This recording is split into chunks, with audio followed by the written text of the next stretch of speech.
You are on. Yes. I made an introduction, but would you mind introducing yourself properly, please? Hi, my name is Adilia Caravaca. I am an activist for women and peace. I've been honored to be International Vice President from 2011 to 2015. I kept active in women's human rights. I also was honored to be the head of the Women's National Institute in Costa Rica until about 2 months ago. So I've been into work for women's issues, for women's rights, and also my professional life. And also since I got student, yes, I'm very much interested in peace. And you're a lawyer.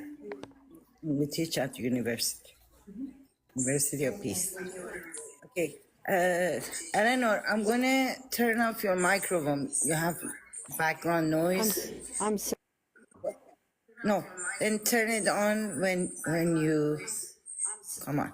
No, you need to turn that off. Just get off. Get off. Get off. Yeah. I'll put you on when there's need.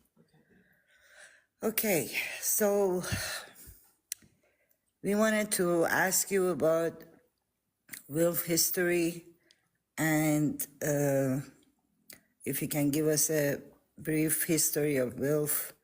And then later we want to know about WILPF International and being Iranian women. We believe that the women's right movement as it is now, woman life freedom, has a lot of negative connotations. So we'd like to do something else in a positive way. Work for women's rights, but within a system, not be totally annihilating whatever exists. So maybe you can tell us a little bit about the history of WILPF and yourself, yeah. Well, the Women's International League for Peace and Freedom, WILPF, was founded in 1915 amidst the First World War. So women, even in those circumstances, were able to get together over 1,200 women in The Hague, in the Peace Palace.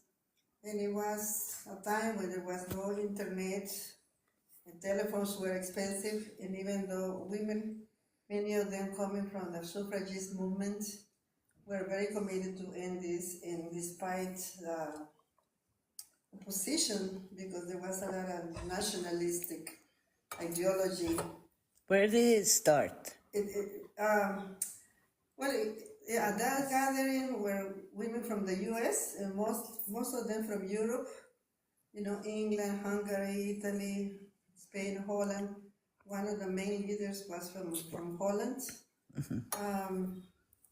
It was a hard time in terms of transportation, communication, but they crossed political lines, nationalistic lines, and really focusing on right. There was no internet. Nation, really working for peace. And at that meeting, they make a call for action of about 25 points. Very interesting, a very historical document. Many of those issues are not part of the international agenda. Mm-hmm. One of them was to create an international mechanism for peace, like the UN. Mm-hmm. And many other things was related to economics. Oh, this is before UN existed. Even before UN existed. Right. Part of that, because at that time some countries not even had the right to vote for women. And they were, claiming for that, and also asking for women's participation at the peace negotiation tables, and all the process of building peace. So it was a very far-seeing, very ambitious, but very, very substantial call for action. Mm-hmm. And there is a book called The Pioneers, where all of this is documented. And I think it's very important to see how women have been interested active and committed to peace in the world from long time. Do you know really with very important proposals. Do you know the night witches? No? There's a Russian female battalion Okay. that used crop dusters, plywood. Second World War, yes. Let's talk about Jane Addams' role and also suffrage movement and women in the United States were not able to vote at that.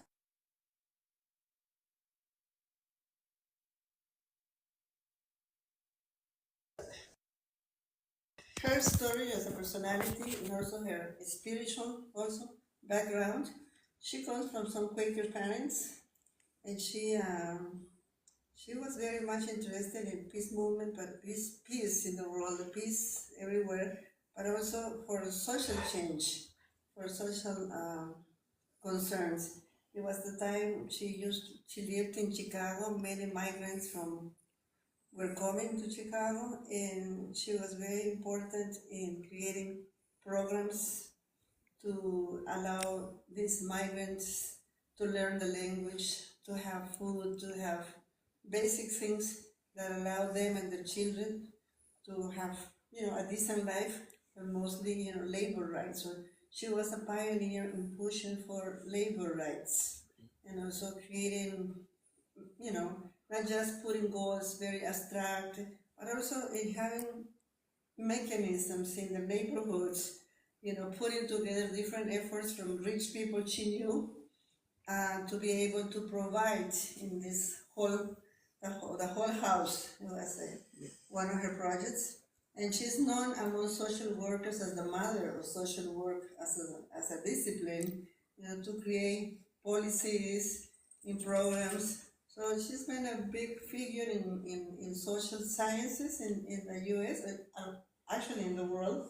And so because of her personality and also because she was a very peaceful person, when they had this international meeting, they needed somebody to moderate all these women with, very important views and very intense ideas, but they needed to have an organized meeting and to have somebody to be able to moderate, to negotiate, to make them all come to an agreement. So she was chosen because of how she was and because of her leadership. So she played a very important role in that first international meeting. And she was known as a dangerous woman. Oh yeah, the FBI at the time, were investigating her and the people around her, and it's been known that Hoover was the first head of FBI, called her a very, very dangerous woman. Very peaceful, but very dangerous, according to him. Yes. So I was telling you about this night witches. Stalin finally let them go, but said, I don't give you anything, use the crop dusters. No radar, no light, no nothing. So they went at night with engine turned off above the German cities, and they were bombing the Germans. So the Germans said all we could hear was like a witch passing with their broom. And they were so successful that after the war, they were granted, both the battalion became official part of the army, and they granted equal rights for men and women because of their work. Interesting. Yes.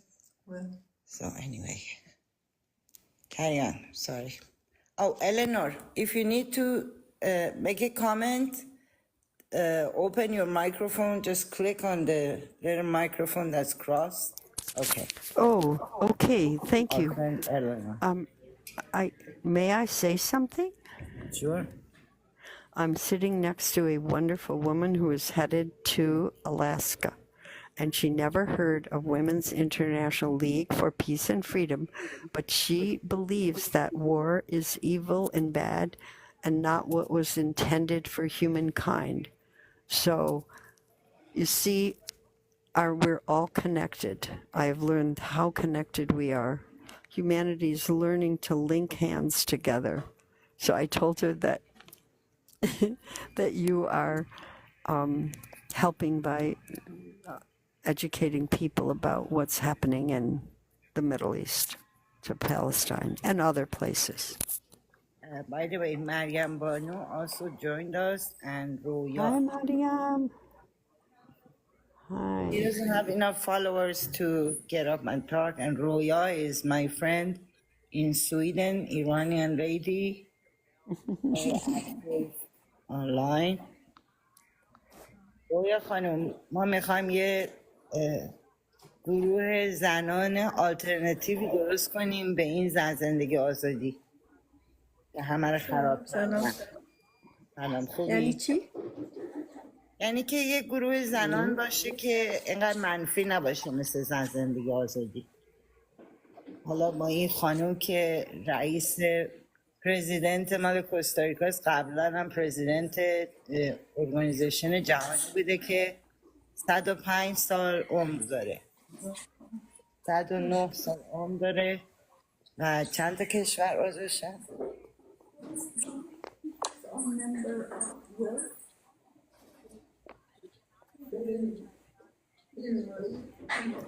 78 قراره چیکار کنم؟ یکی ارگانیزیشن زنان باشه که مثبت باشه و سازنده باشه و با احترام به حقوق زن و کل کشور ایران، جمهوری اسلامی ایران، بتونن کار کنن، هم از حقوق زن صحبت کنن، همینم که اون حالت منفی که زن زندگی آزادی به وجود آورده رو یه مقداری واتردان نرمش کنن.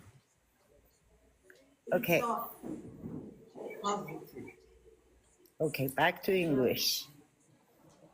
Our guest. Okay. Any other points you want to make? Because Adila, would you talk about you?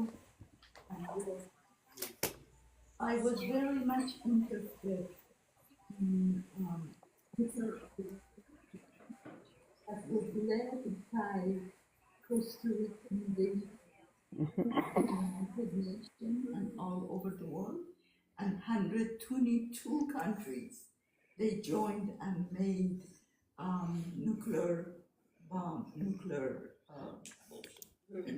illegal ownership of nuclear bombs. Illegal. Would you talk about that, please? Yeah. There's an interesting thing about my story. As a student, I was always active with, issues of human rights and social issues like housing. And then we realized housing was very important for women. So we realized most women spend most of their lives in the house, and they care a lot about providing safe roof to their children. So when there is lack of housing and there was any effort to address that issue, the people that came always to the meetings were women. That's not part of this agenda in the North.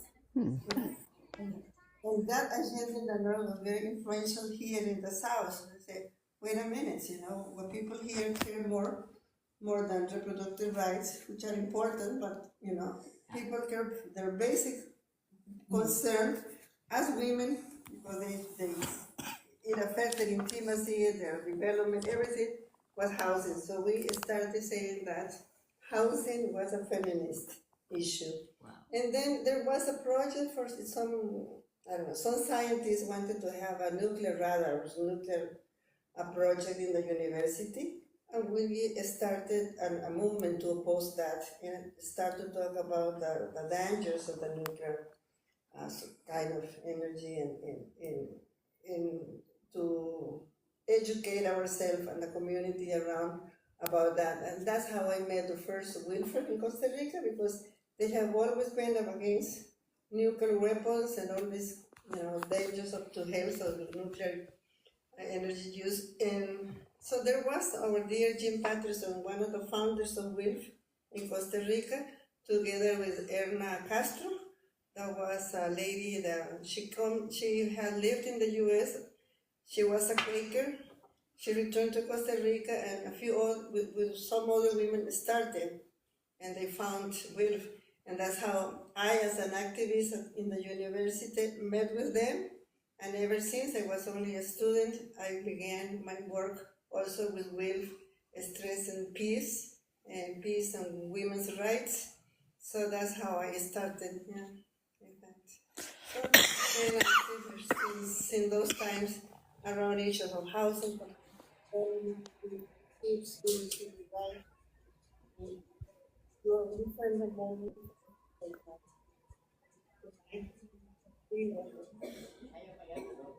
International convention meeting on conference on human rights, and for the first time, the issue of women's rights are human rights was brought and put into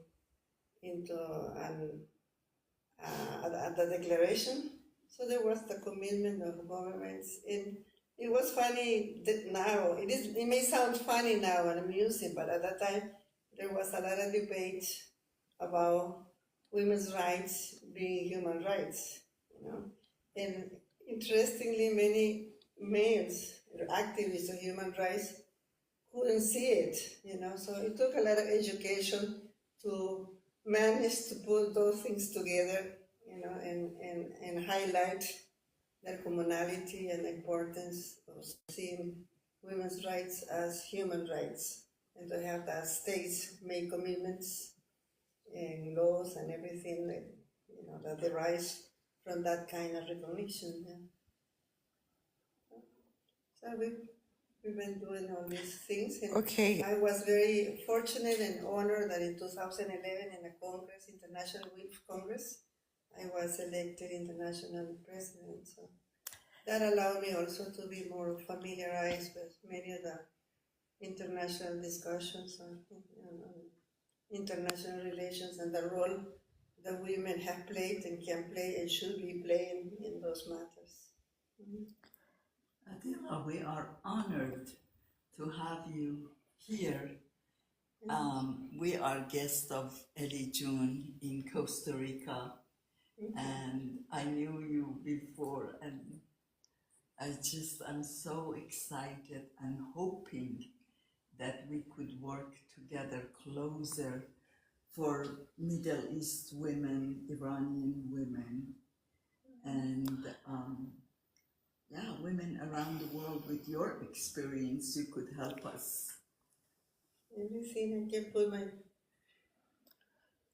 little contribution. Everything adds, and it's amazing, that we have this international organization and they managed to get together and dream. We know that making changes is hard, but it's. Could you explain the role of WILPF in nuclear abolition treaty, and the role of also, I know that Costa Rica in United Nations and everywhere were the speaker for the whole 122 countries, organizing 122 countries against nuclear power.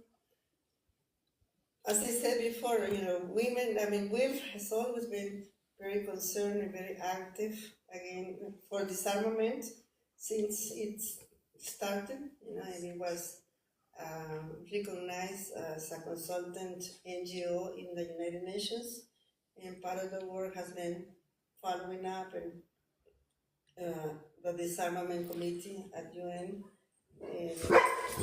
and of course all the actions against all the follow-up to abolish nuclear arms. WILPF has been very much active and also supporting many diplomats and updating and following up every different effort. And we did, as WILPF, we did a very important work together with Costa Rican diplomats, happen to be women, in all the negotiations. So they were ambassador of Costa Rica in Geneva, and another ambassador for, I don't know, some other country, where they're in that committee following up and pushing and promoting and educating and lobbying so that the other countries will sign this So I think as Costa Rican, not having an army, it was easier for them, but also being women, they were very passionate about working to get this agreement signed to abolish this kind of nuclear armaments. And it was a very, very interesting and sort of nourishing efforts, collaborative efforts between those diplomats and our WILPF members and teams in Geneva and New York working to accomplish this. It was that together with other NGOs that got this network of organizations working for that abolition got a Nobel Peace Prize in 2017. Yeah. Yeah. And what is the relationship between Costa Rica not having a military and the power of women and peace that we see here, and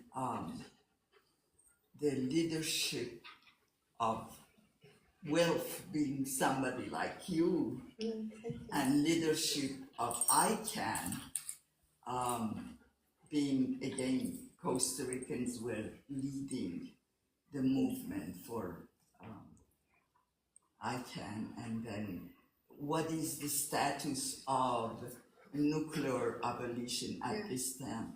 So many countries passed it. Now it is illegal for how many countries they have nuclear weapons. And what is the status? It's a major step. Well, ICANN was a network of non-governmental organizations working for the abolition of these weapons, nuclear weapons. Our diplomats were governmental people, so it was an interesting effort, some outside the governments, but also influencing and educating governmental people, and Costa Rican diplomats being, leading this process with the UN, holding the meetings, talking with the diplomats. So it was a joint effort, our Costa Ricans diplomats, because of the history and because maybe also peace worker females that really care and believe in peace and negotiation and diplomatic efforts, and really truly believing in that, they really mobilized and were really open to work with the ICANN, with the non-governmental side, and work together, really, publishing information, having meetings, raising consciousness about the impact, on humans and on the planet of these weapons, how it had already affected after the moments in Japan, and also some experiments, So it was important because many diplomats maybe have not ever heard or learned, closely how important it is, So it was important, their efforts were very important in sensitizing and making them understand the importance of signing this agreement and changing the narrative and to have all the governments in the world see that that's illegal, that's dangerous, that is not good for humanity, and there should be another course of things.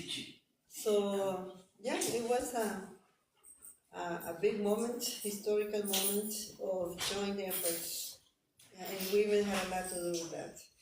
Women inside government and outside government. Costa Rican women they were leading.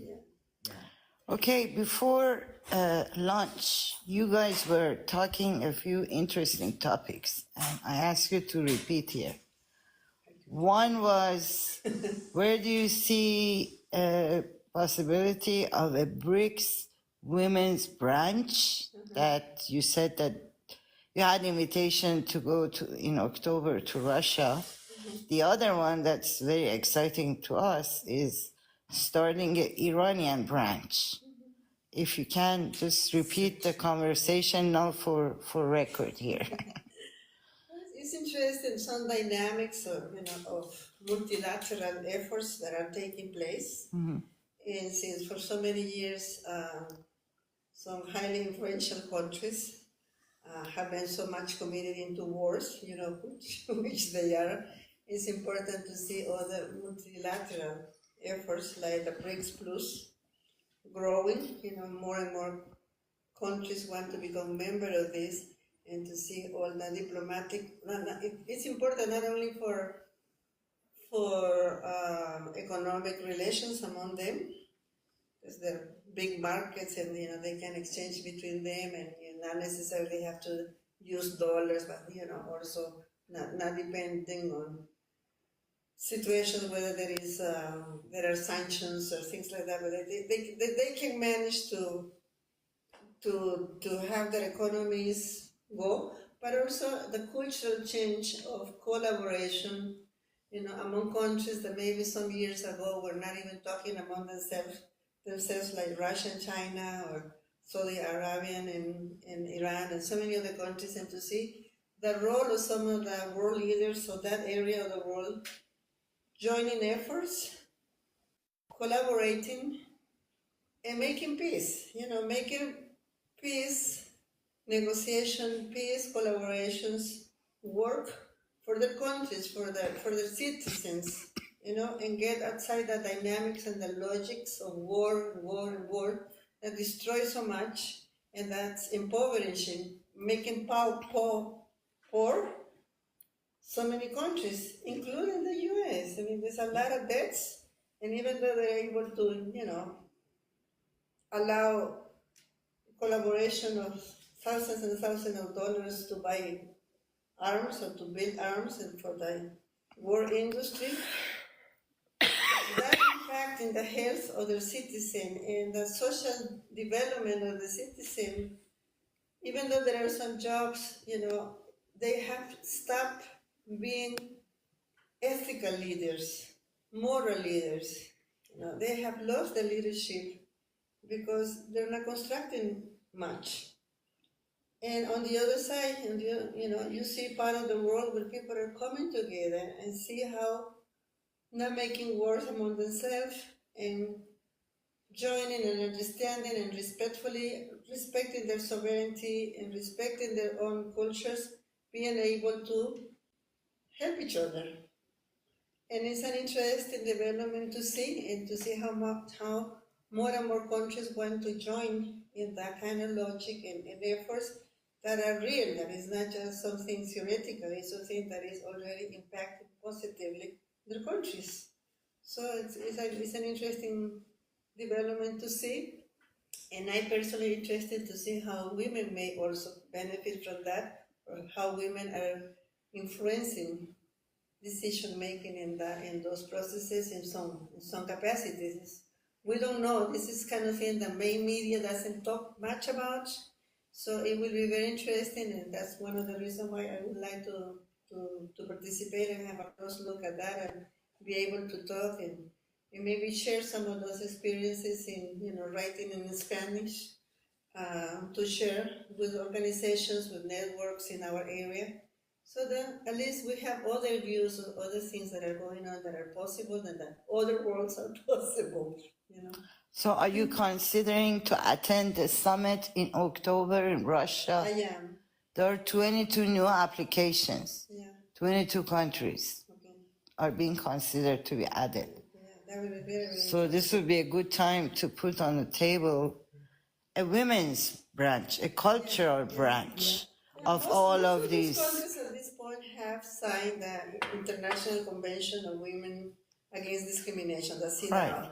And that provides for women's political participation as a big section of the convention. So Right. I'm interested to see how these gatherings are looking into this, or if women in other countries are pushing to have a voice there, Right. and to see how they can also bring up their concerns, their contributions, not only concerns because they not only have needs, but they have a lot to give. Norwegian, that is the place to go. Forget about China. Yeah. Russia, October. Yeah. Yep. And we're in Iran. We should Yeah. switch and go. Yeah. All of us, all three of us. Yes. I'll join. Yeah. And I would like to ask you the issue of imperialism, Zionism, Palestinians' struggle and resistance, and women's role globally, as you are so involved and familiar, and also Costa Rica's government and also people. What are the actions or policies or things like that that you? It's been very hard times, as you have maybe seen probably. It is a very irrational narrative that any solidarity with Palestine is seen as anti-Semitism. So in Europe has been very repressive. It was also in the U.S. It hasn't been the case here, Costa Rica, there is especially young people organizing and protesting and doing things in solidarity with Palestine. Musicians, and there have been a few gatherings in solidarity and demonstrations in front of the Ministry of Foreign Relations in solidarity with Palestine. But it's what we can do from here. And of course, women are very active in all of these efforts. You can see the women in all of these, festival or fairs or different actions, art festivals in support of Palestine.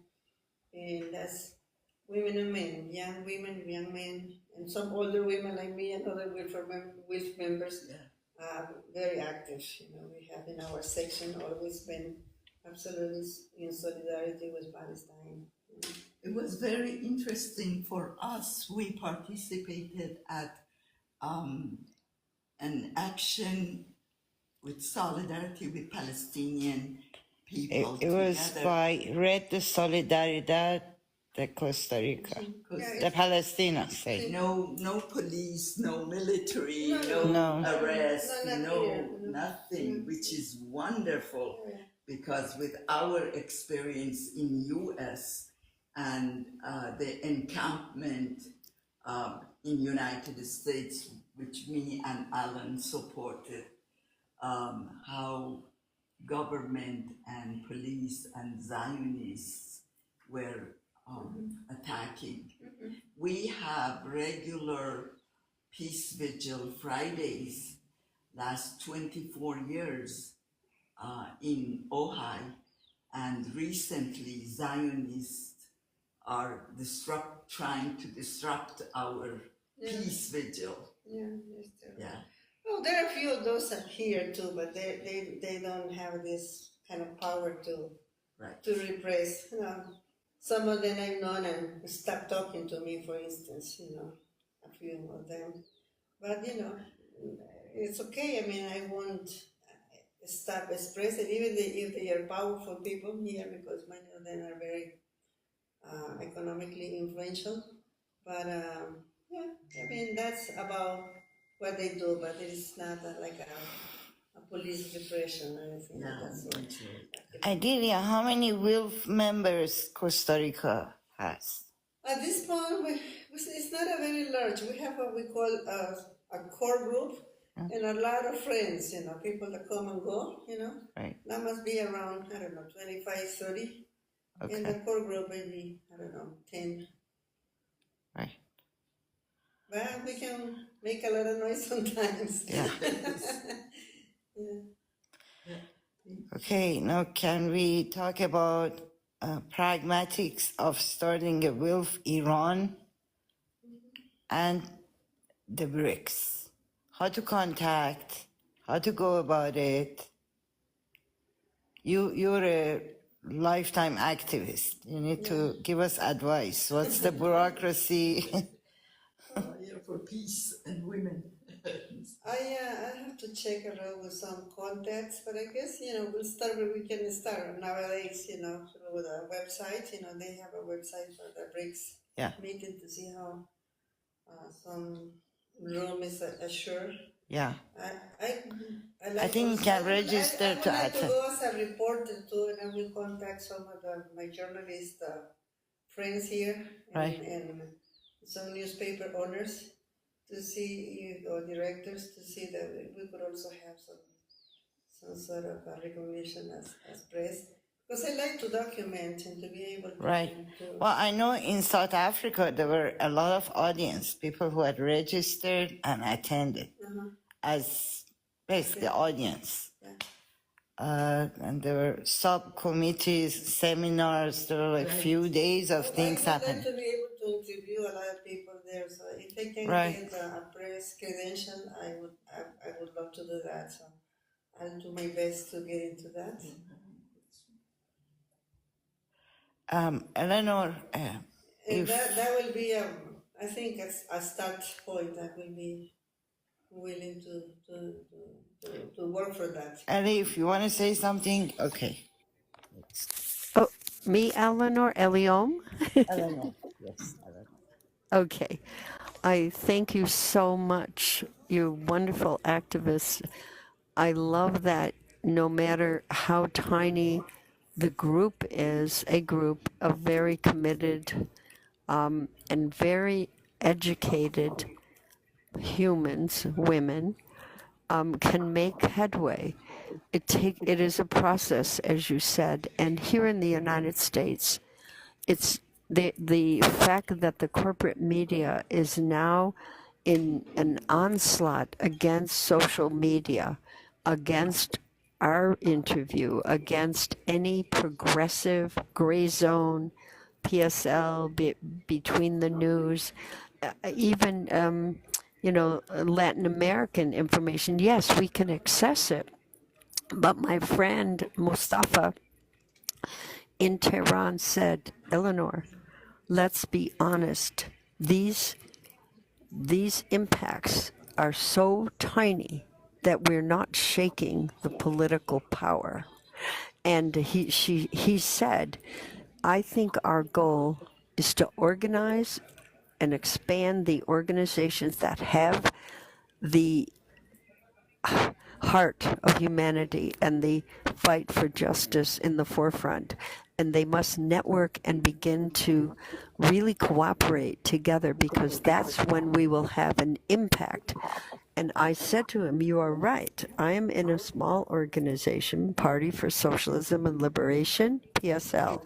However, in the time that I have been with them, I see they are working now to coalition with other organizations. And it's a hard job because no one pays us. We pay the organization. We support it with our own labor and our own wages. This is such a critical time in the United States when we have to face all of this right-wing reactionary onslaught. Every country is facing it, I'm afraid, because it's a global financial corporate class that has the necks, their hands on the necks of so many countries. How dare America tell or restrict the economies of, put sanctions on 38 nations? It is an abomination. But how many Americans even know about this? They don't know because the information is suppressed. So I am a strong advocate of strengthening organizations like WILPF, like PSL, like Answer Coalition, like Code Pink. All of us are doing the best that we can in the limited money that we have to make an impact. But it's always been my and my husband, Ardeshir Omani, his belief that unless we learn how to coalition the movement and the Palestinian struggle and the students fighting at the colleges, to me, it's the first thing I've seen. I'm 79 years old. It's the first time I've seen a nationwide movement that is connecting the problems and issues of capitalism and imperialism with everyday people's lives. It's wonderful. What do you think about that? Someone like you who have given your life and who are going to a conference in Russia, which I wish I could go. What do you think, Hanum? Well, it's going to be attached to the trip to Iran, so better come. Yeah. It's only a hop and a stop away. Yeah. Okay, thank you, Eleanor. Thank you. Okay, do you want to respond to her? She said a lot of things, but the one main issue is, is how to impact, because we sometimes feel that we're very small, and I think, we have to keep, like I say, even if we're small, but we have information, we have access. We need to work more sharply on using social media, Yeah. just TikTok and all of those things, it helps a lot to get the word spread, to inform people. There's a lot of this Especially the young generation. Yes. Old generation, they have the experience. Yeah. They don't have the social media access. Yeah.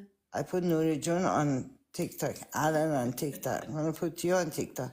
Younger people are here. They don't have experience. Yeah. They talk stuff with hot air in their head. We need to make a use of. They need to hear from you. Use it and use this. Connecting. Yeah, they need to talk to critical. you guys and myself. Okay, now another question of pragmatics is about Iran. WILPF Iran, very important. I would really like to go to Iran being representative of WILPF. We're going to be attending seminars. It would be good to have something to offer. Not only WILPF Iran, but also contest the chart that World Economic Forum declared the ranking of countries of the world in female-male equality, and they put Iran at 143, 4 before last, which is very unfair. So I think if we are WILPF, we can contest that and have them revise. We provide documentation that Iran at least should be middle to top. Iranian women. See, the thing is, a lot of these issues are seen from the Western eyes, and imposing their views, So it's important to be open and sensitive to have them say their word and say how they feel they participate, how they feel they themselves. have their voices be heard. Actually, women's education in Iran, it is 62 or 60 some compared to college education, compared to men. So women in Iran are twice more educated than men in Iran.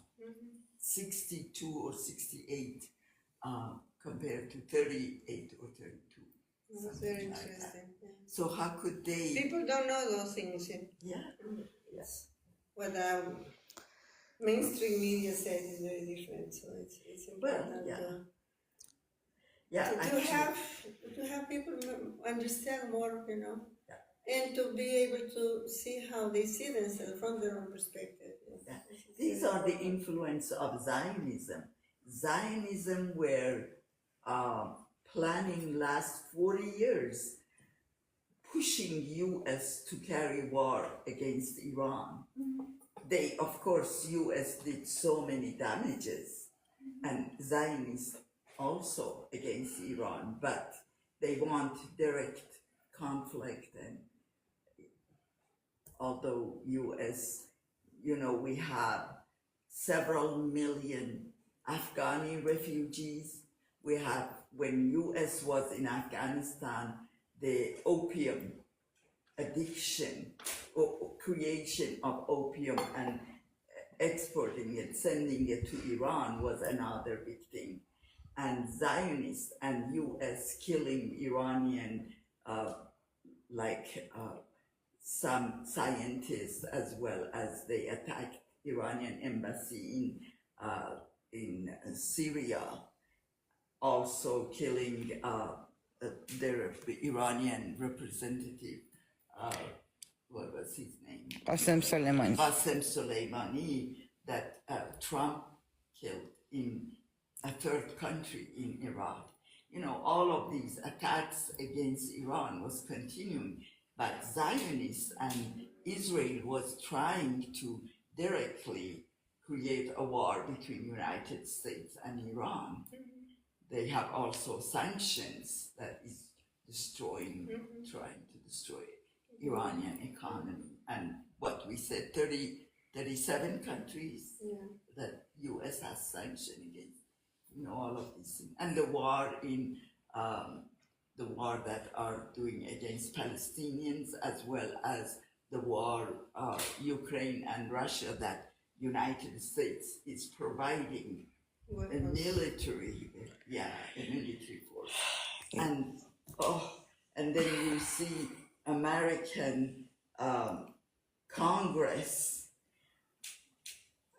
pressuring so many members, excluding 80, 90 members of Congress, and the rest of them clapping for the murderer Netanyahu, every word that he was saying, which was so painful for me to watch, that child killer is being so welcomed in the United States.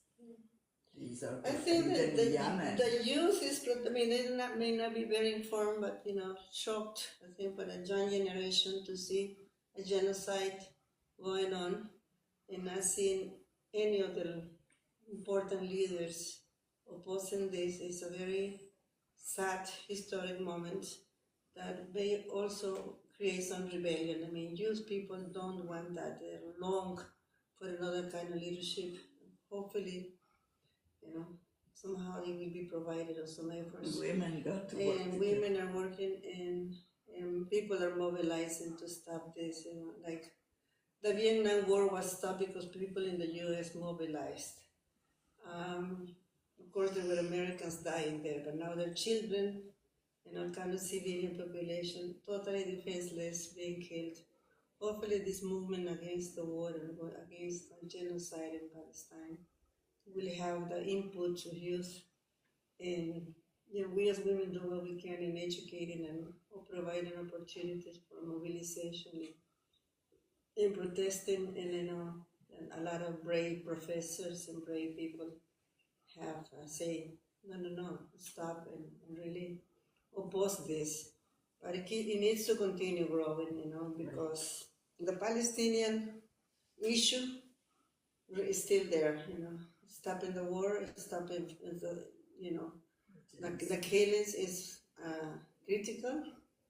Finally, it was approved in the Security Council after many tries because of U.S. was opposing.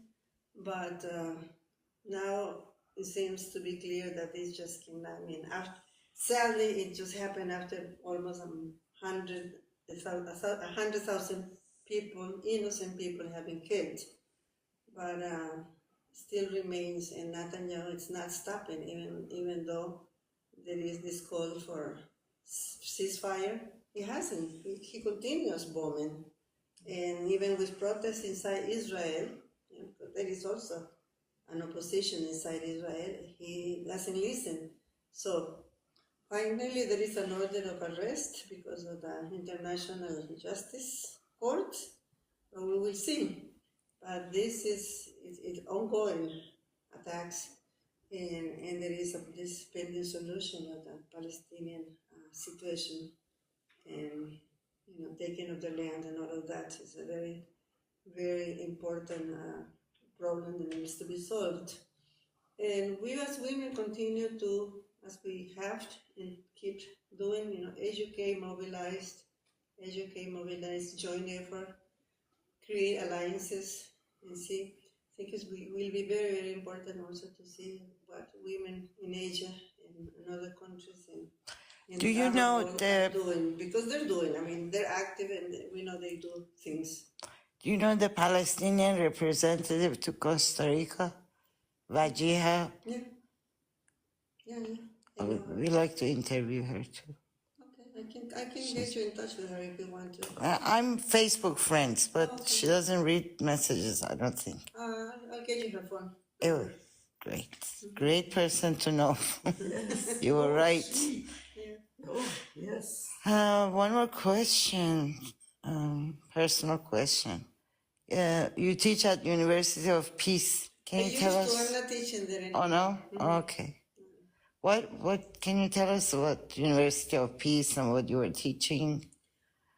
We had it was a course on indigenous people's rights, Uh-huh. and it was a very nice course on site. So we visited one of the territories, Wow. and in the territories we were able to have dialogues with the people there, Right. and to teach the international laws and conventions to protect the rights, and UN different mechanisms to protect the rights in the declaration and that. Is this All the around discussion- Limon? In the area of Limon? Yeah, this one, it's a large community there, the Right. Bribris. Yeah. Bribris and Quebecers. So we had an arrangement with one of the communities. It's for some of the women's there. Right, We right. can visit someday. Yes, please, let me know. And we, it was nice. We spent a week with them. So the students have the kind of theoretical discussions, but also were able to visit and to interact with the leaders of the community. Beautiful. I see. Okay, back to you, Nurijun. What you got? Well, thank you. I'm so happy. I'm Well, so grateful. You And came. Alan is the man who's a woman. He's an honorary woman, Yes. and he doesn't mind. Yes, not at all. I mean, we got to change the language. Yes. The language of Notice. women being honored, being a man and all that. We got to make it exactly the opposite. A woman who gets pregnant and gives birth and feed the child until age 18, boy or girl. Women are nurturer or creator of, of men and women. So the language has to be changed. It is an honor for any man to behave and to become accepted as a woman. Yes. So often when I am so proud of my husband, Alan, I say, you're such a beautiful woman. Yeah, because it had been, the language had been the other way around. Excuse me? No. Okay. Women are good women. So, Adilia, final words. What would you want to say? I still want to know the nitty-gritties of WILPF Iran, but we can discuss later. Yeah. That requires a bit of preparation and, reconnecting with some of the women. We have already had some degree of conversations, and Right. we have been close to some of them. And I think, there has been some efforts. We need to sort of gather from that and not There has been some efforts. Start from what's been already built. You mean regarding Iran, there's been some efforts? Yeah. Okay, so there are some people Yeah, interested. I think so. But we need to see if we can reconnect and to see what's been done in that area. Right. Because I know WILPF Well, unfortunately, has been very much interested, and I think WILPF US also. So we put together their efforts and our efforts, and we will see how we... okay, the only active Iranian group outside diaspora, unfortunately, is the Woman Life Freedom, which is pro-overthrow. No. They make a lot of noise. The really active ones. Okay.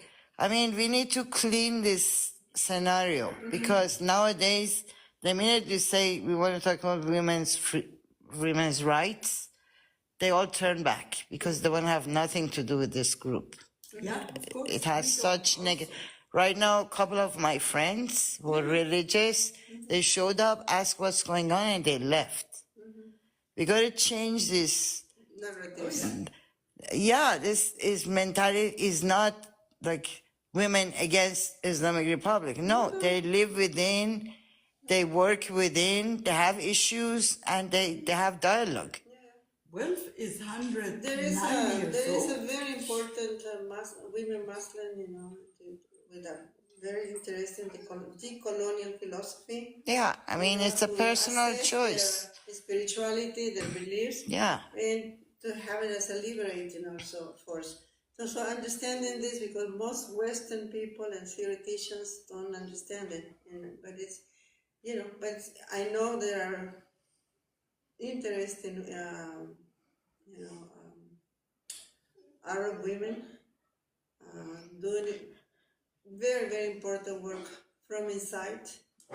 Yeah, but we're not Arabs.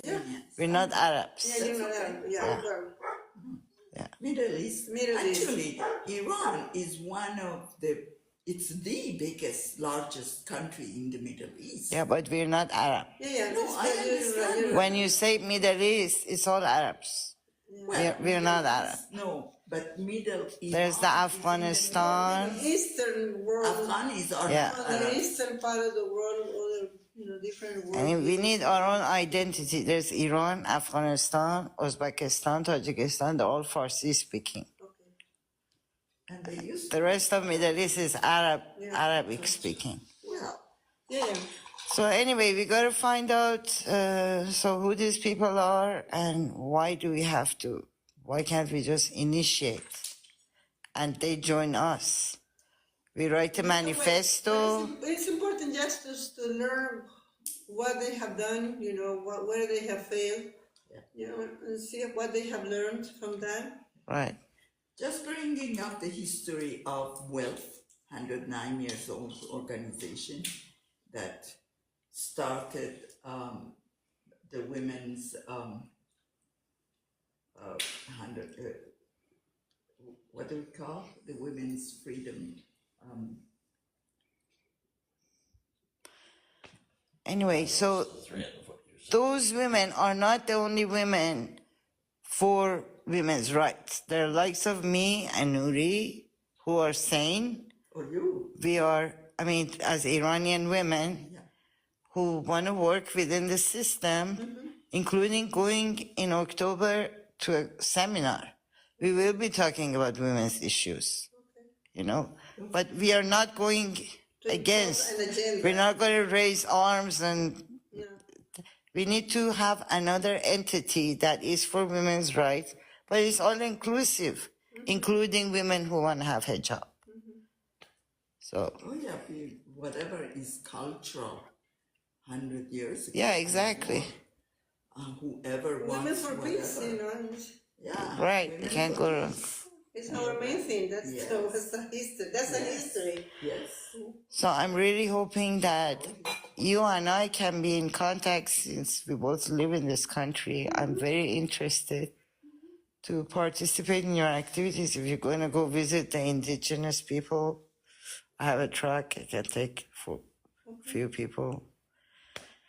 And hopefully follow up with the history of Iranians in WILPF and what are the possibilities of attending BRICS as observer We'll see how we can manage. and press. If I can get a press credential, fine. If not, we'll do what we can. Yeah? That's right. Yes. Okay. Okay, well, thank you very much for coming to visit. We really enjoyed you, and I will be having me, welcoming, and absolutely. the wonderful It's an honor. Eleanor, John, you want